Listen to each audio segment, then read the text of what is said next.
Maneno yangu machache nitakayoyasema, kwanza kabisa nitakuwa na maneno yanayosema kwamba simu yako kabla ya kifo chako. Simu yako kabla ya kifo chako. Sasa unapaswa uangalie, kwa nini nasema simu yako kabla ya kifo chako? Kwani simu yako ina nini kabla ya hicho kifo chako?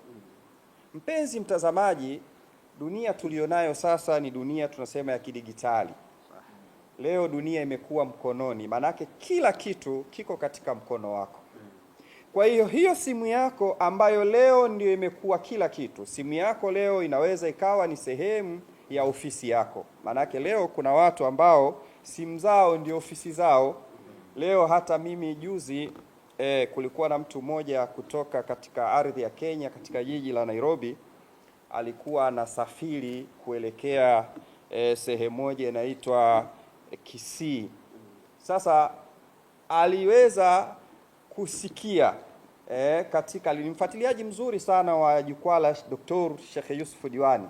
Katika kule kufuatilia aliweza kusikia Dr. Sheikh Yusuf Diwani akizungumzia dawa yake moja hivi inaitwa mkono wa Idi.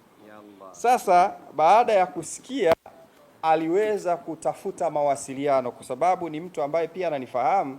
Akaweza kunipigia simu na kuweza kutaka kuijua namna gani anaweza kuipata huo mkono wa Idi ili na yeye mambo yakawe mazuri. Na tutaeleza dakika zetu za mwisho mkono wa Idi ni nini, ili uweze kufahamu kwamba mkono wa Idi una maajabu makubwa kabisa biidhnillah subhanahu wa ta'ala. Sasa pointi yangu ni nini hapa?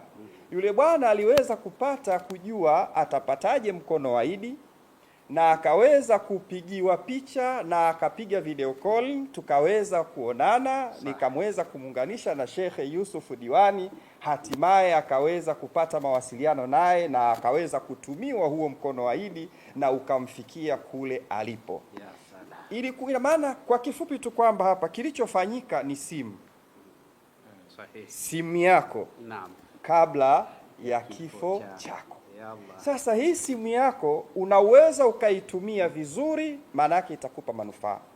Na endapo simu yako ukiitumia vibaya, basi baada ya kifo chako simu yako inaweza ikasababisha mauaji mengine utakapokuwa umetangulia mbele ya haki.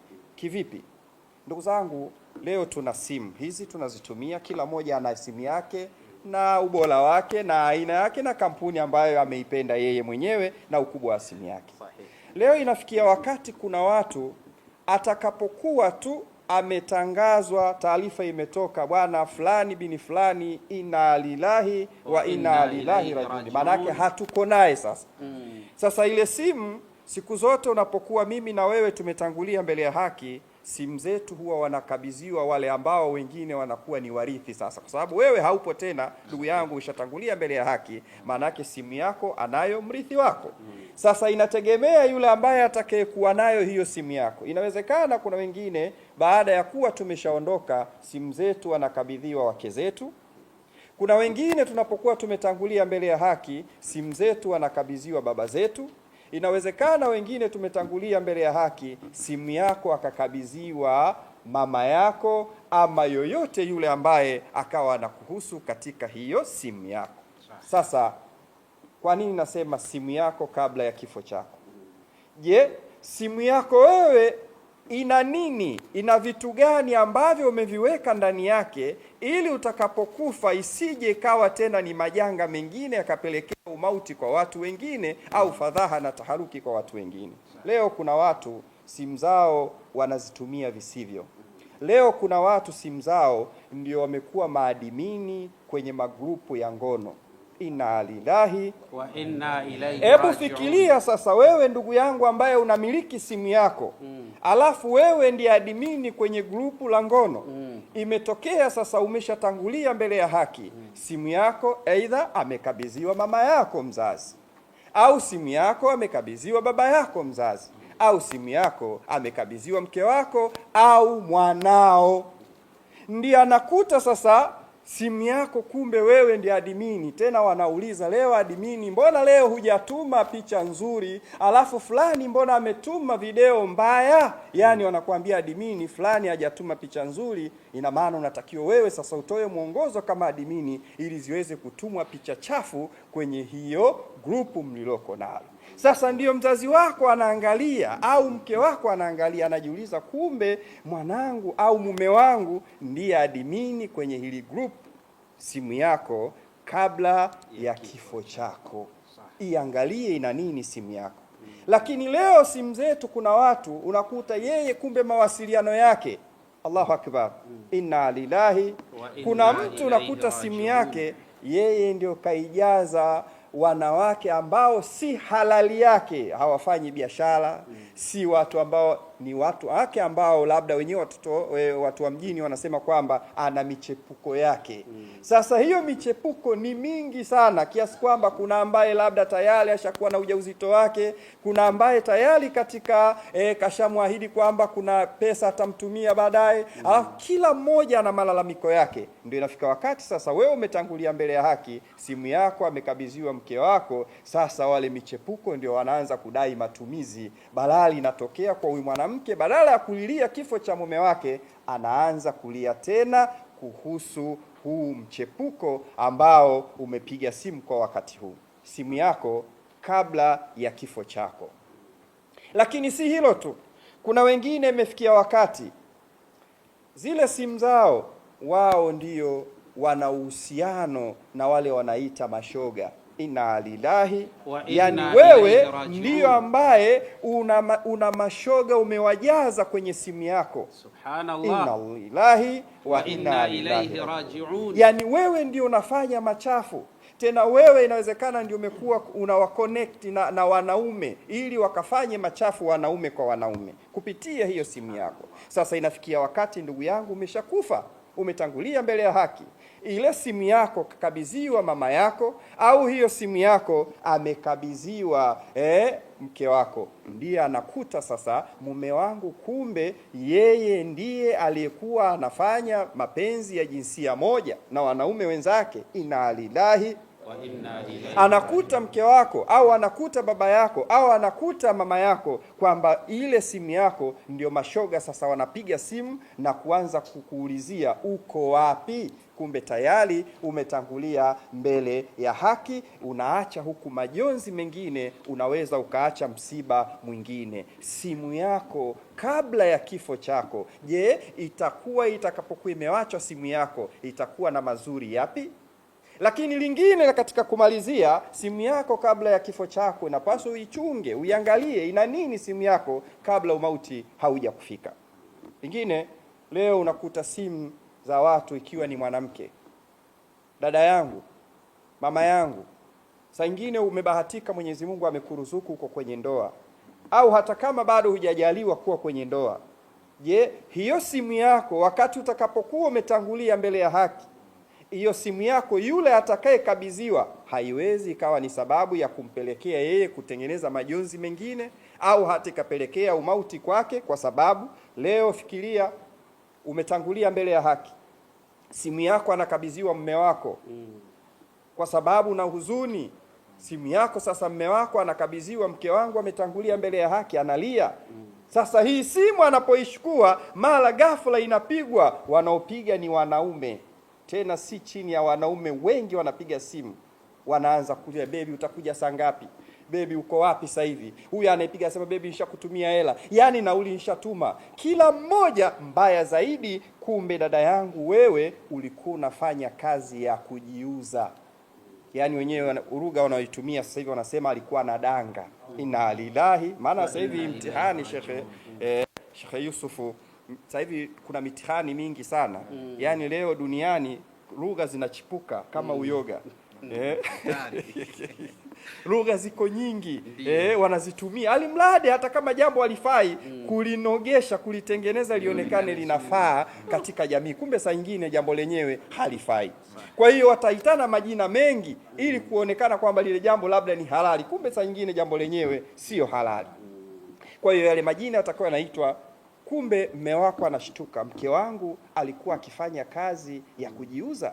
mke wangu mimi nilikuwa namwamini, mke wangu ilikuwa hivi, au ni baba yako ama ni mama yako au ndugu yako, atajiuliza kumbe fulani alikuwa hivi. Ndugu zangu, simu zetu kabla ya vifo vyetu, simu yako kabla ya kifo chako. Hebu ikague simu yako kwamba ikitokea hapo ulipo na initazama muda huu kupitia jukwaa hili la Dr. Sheikh Yusuf Diwani, hebu jiulize kwamba ikitokea sasa umetangulia mbele ya haki, vipi itakuwa simu yako, wale watakaokuwa wamekabidhiwa, itakuwa ina nini? Hebu tutarajie kwamba simu zetu basi ziwe zinapokea maneno mazuri, simu zetu ziwe zinapigwa ni kwa ajili ya tukuuliza, iwe ni kwa wema, iwe ni mambo mazuri. Isifikie wakati mpaka zile simu zetu wale waliokabidhiwa wazizime kwa sababu ya yale yatakayokuwa yanajiri baada ya kuwa tumepokea au tumewaachia zile simu zetu. Kwa hiyo mwisho niseme ta Mwenyezi Mungu atujalie, abadilishe nafsi zetu na tutengenezee wepesi katika yale ambayo kwetu ni mazito, kwa sababu yeye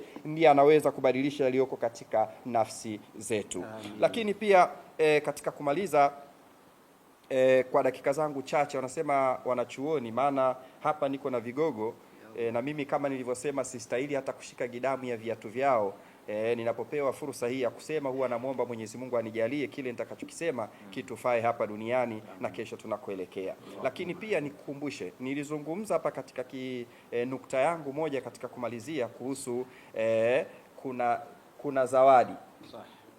Shekhe, naiomba hiyo zawadi. Nilieleza hapa watu, kuna bwana mmoja yeye huyu anatoka Nairobi, na kama nilivyoeleza katika nukta yangu ya awali, aliweza kuwa na ndugu yake mmoja ambaye yeye aliweza katika safari zake aliipata huu mkono wa Idi. Baada ya kupata huu mkono wa Idi, hii ni dawa maalum ambayo imefanyiwa tafiti. Lakini pia katika sio tafiti tu peke yake, unaweza ukafanya tafiti afu kaziache hizo tafiti zenyewe. Unapofanya tafiti lazima uprove kwamba ile tafiti niliyoifanya matokeo yake ni haya. Sasa baada ya kuwa Dr. Sheikh Yusuf Diwani ambaye nimesema ni mwanachuoni, sina yani nikisema tuanze kuelezea historia na matukio yaliyojiri, hatuwezi kumaliza kwa yale ambayo yameweza kutokea, kwa yale ambayo ameyafanya. Lakini itoshe kusema kwamba katika tafiti ambazo ameweza kuzifanya na kupruvu kwamba baadhi ya mimea, baadhi ya miti ambayo ikiandaliwa kwa ufasaha, kwa elimu ya hali ya aina yake, basi huwa inaleta matokeo makubwa kabisa kabisa. Miongoni ni hii dawa maalum kabisa ya mkono wa Idi, ambayo dawa hii kiukweli yule bwana anasimulia, anasema ni ndugu yake ambaye nisema ni rafiki yake. Unajua kuna urafiki unasema unafikia pakani na kuwa ni ndugu, ambaye yeye huyu baada ya kuwa aliipata sasa, yeye alipoweza kuitumia iliweza kumpa matokeo makubwa, ndipo aliweza kutafuta mawasiliano kwangu, hatimaye nikamuunganisha na Sheikh Dr. Sheikh Yusuf Diwani, akaweza kuipata hiyo mkono wa Idi ambao leo mashallah na mimi shekhe leo mimi siachi. Maana mkono wa Idi una habari nzito. Ndugu yangu, huu mkono wa Idi wewe ambaye hujawahi kuipata, endapo utakapokuwa umeipata na ukaitumia, mimi naamini kwanza utajuta kwa kuichukua chache na utajuta kwa kuikosa. Yani kuna mmoja atajuta kwa nini nisijaipata, na mwingine atajuta kwa nini nimechukua chache. Atatamani achukue, kwa sababu kwanza unapoitumia inakwenda kurekebisha mambo mengi sana katika mwili wako. Kwa sababu kuna watu ambao leo wana matatizo mengi katika masuala ya kuelekea lile jambo la chakula cha usiku. Na wengi tumekuwa sasa hivi ni madhaifu katika hilo. Lakini dawa zipo, isipokuwa ni nani anayekupatia dawa. Unajua tatizo Dr. Sheikh Yusuf Diwani, shida si dawa. Maana dawa mtu anaweza akachuma miti. Sasa kuna mwingine anaweza kwambia sio chuma mti, sio ukachume. Maana tatizo sio kuchuma mti tu, unaweza kaujua mti huu, lakini process zake kuandaa kwake, kwanza kukijua kitu.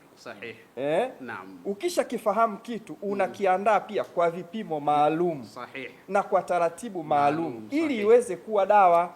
Sasa huu mkono wa Idi umeandaliwa kwa taratibu maalum na kwenda kwa sababu maalum na kwa matatizo maalum, na hii ni kwa watu maalum. Kwa hiyo nasema mkono wa Idi imeandaliwa kwa taratibu maalum na ni kwa watu maalum, na kwa wewe utakayekwenda kuichukua utakuwa ni mtu maalum vile vile. Nasema mkono wa Idi ni habari kubwa mno, na wengi matokeo wameyaona. Kuna watu walikuwa hawawezi kupata uzazi, ilikuwa inafikia wakati yani hata kile swala la tendo la ndoa kwake ni mtihani. Kuna watu shekhe, wallahi akisafiri zile safari tunaposema zile safari, maanake kuna watu watakuwa wamenielewa zaidi kuliko hata ikiwa wewe hujalielewa, maanake sio lako alikuhusu. Wale ambao linawahusu hao ndio la kwao. Sasa kuna watu safari zao ni ngumu shekhe. Safari ni ngumu shekhe, safari ni ngumu. Kuna mtu anakaa sebleni, anakaa anasubiri tu pale sebleni, kakaa tu bana, huku tayari huku asema subiri kwanza. Unasubiri nini? Unachokisubiria ni nini? Wewe kila wakati una TV, kila wakati una simu yako. Weka simu kando, ukitumia mkono wa Idi, mimi nakwambia mwenyewe utakuja na kibao umekiandika pale, heshima imerudi. Ya salam. Unakaa unasubiri nini? Unakaa sebleni, unasubiri kitu gani sebleni hapa? Toka sebleni, sio pahala pako. Naam. Pahala pako huko chumbani. Sehemu maalum chumbani. Naam, ndio sehemu yako natakiwa ukae. Ili mkono wa Idi uwe mkono wa Idi kweli. Lakini sasa kuna wengine shekhe, mambo sio mazuri, ndio maana anakaa sebleni. Sasa ndio maana tunawaambia ikiwa mambo sio mazuri, tuna mkono wa Idi. Unasubiri nini? Alafu hili jambo Sheikh Yusuf Diwani, unajua kwanza sio jambo la aibu. Sahihi. Unajua kuna mwingine anaweza akapiga simu. Halo. Siku moja nilikuwa nakumbuka, ulikuwa kuna mtu mmoja unazungumza naye, anakupa anataka mkono wa Idi. Sasa ile ongea yake alikuwa anaona aibu. Mimi nikwambie wewe usione aibu. Ukipiga simu kwa Dr. Sheikh Yusuf Diwani, funguka. Mwambie Dr. Sheikh Yusuf Diwani, nataka mkono wa Idi. Mambo sio mazuri, nakaa sebleni sana. Mambo ya kuvizia kukaa sebleni hapa sio mazuri. Unakaaje sebleni? Nini? Chumbani. Wewe nenda chukua mkono wa Idi kadhaa, weka pale, piga mkono wa Idi. Baada ya kupiga mkono wa Idi, alafu nenda, baada ya kutoka chumbani, shukrani utaleta mara ya pili kwa Dr. Sheikh Yusuf Diwani. Hivi si vitu vya kubahatisha, kwa sababu ni vitu vinafanywa kwa maarifa, kwa utaratibu, na vile vile tunamwachia sasa Mwenyezi Mungu Subhanahu wa Ta'ala, kwa sababu yeye ndiye ambaye anapotaka jambo lake basi usema kuwa na likawa. Hakuna kinachoshindikana, tafuta sababu. Mwenyezi Mungu anasema amejalia kila kitu kiwe na sababu. Kwa hilo jambo lako ulilonalo, matatizo ulionayo, siji huwezi, ukisafiri kidogo mara umeshafika hapa, gari ishazima, mnashuka mnaanza kusukuma gari. Kuna abiria wengine ni wakorofi, watasukuma mara ya kwanza, ataona shida mara ya pili. Wakubwa mnanielewa naposema kusukuma gari, mnakuwa ni mtihani. Kwa hiyo mimi nikwambie, usikose mkono wa Idi. Na unajua Sheikh pia, kwenye msafara wa mamba na kenge wapo. Maana kuna mikono inaweza katokea mingine lakini sio ya Idi. Tunazungumza mkono wa Idi. Yaani hakikisha unapata mkono wa Idi. Mkono wa Idi. Unajua mikono Sheikh iko mingi.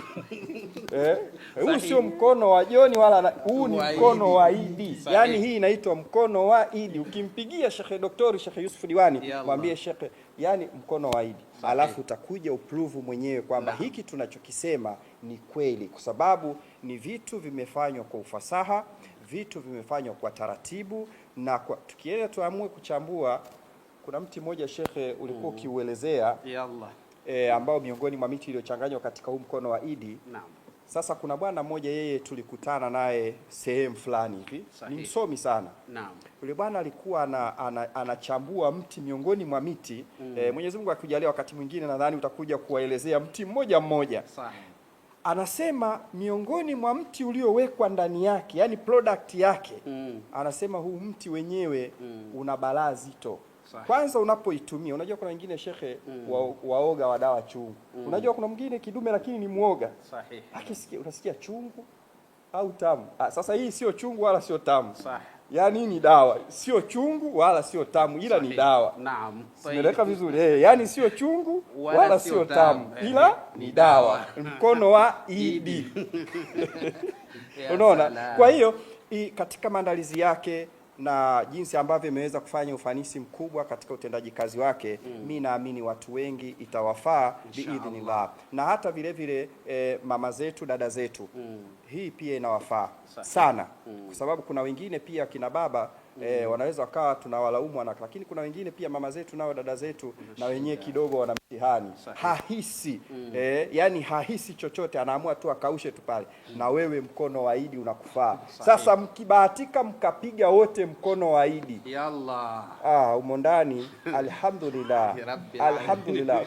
Kuna uwezekano hata watoto kusafirishwa likizo ya dharura, kwa sababu ndani patakuwa ni furaha na mnaweza mkajihisi ndoa yenu ndo kwanza mmeoana leo kwa sababu ya mkono wa Idi. Kwa jitahidi kwa mawasiliano zaidi, muone mwenyewe, pigie moja kwa moja Dr. Sheikh Yusuf Diwani. Alhamdulillah atakupa mengi makubwa yaliyopo ndani ya mkono wa Idi, na alhamdulillah mimi kama nilivyosema, yule ndugu yetu ambaye aliipata mpaka sasa anafurahia, na Mwenyezi Mungu amemjalia shekhe, sasa hivi ana mtoto. Alhamdulillah. Ana mtoto. Allah amejalia kila kitu kina sababu. Kwa hiyo ndugu yangu, na wewe tafuta sababu, na sababu inawezekana nikawa ni hii ndio Mwenyezi Mungu amekadiria, kwa hiyo unaweza kuipata haya. Baada ya kuyasema hayo machache, mimi niseme tu kwamba nishukuru sana kupewa nafasi hii katika jukwaa hili la Dr. Sheikh Yusuf Diwani.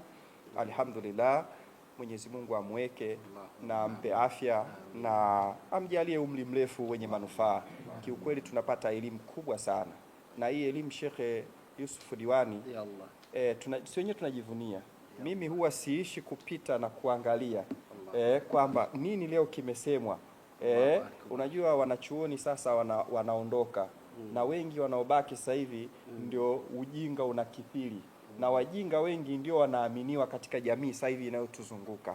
Yani wajinga ndio wanaonekana wanajua, lakini wale wanaojua hawapewi nafasi ili waweze kufanya yale wanayoyajua. Mwenyezi Mungu atujalie watu tusome tuweze kufahamu na tuweze kujua kwamba hivi vitu vinawezekana. Mwenyezi Mungu ajalie wakaribisha wageni wengine walio bora, maadamu watakuja kufikisha ujumbe wa Mwenyezi Mungu. Allah atatulipa kila la kheri hapa duniani na kesho akhera. Na wakati mwingine Mwenyezi Mungu akijalia nitakuja kueleza historia yangu ya kusilimu kwangu.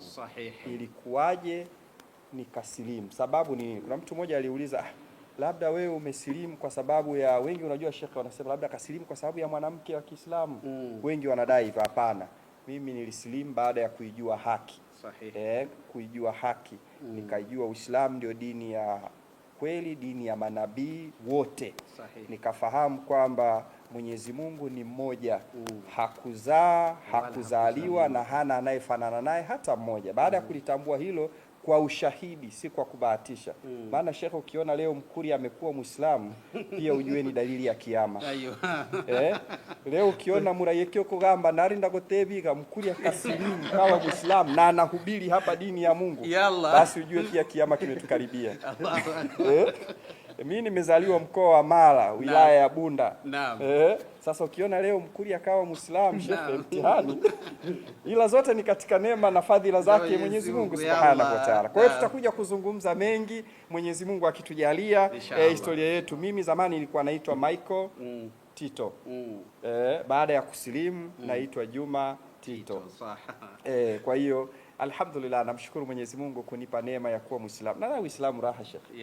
Zamani unajua hata nilikuwa nikivaa kanzu unaona tabu, unavaa masuti unakemea pepo toka mingine. Kwa hiyo ala kulli hali tunamshukuru Mwenyezi Mungu mwingi wa rehema. Nikushukuru Sheikh Yusuf Diwani, inshallah Mwenyezi Mungu akujalie kheri na pamoja na nikushukuru Sheikh pia kwa kupata hii nafasi inshallah. Asalamu alaykum wa rahmatullahi wa barakatuh.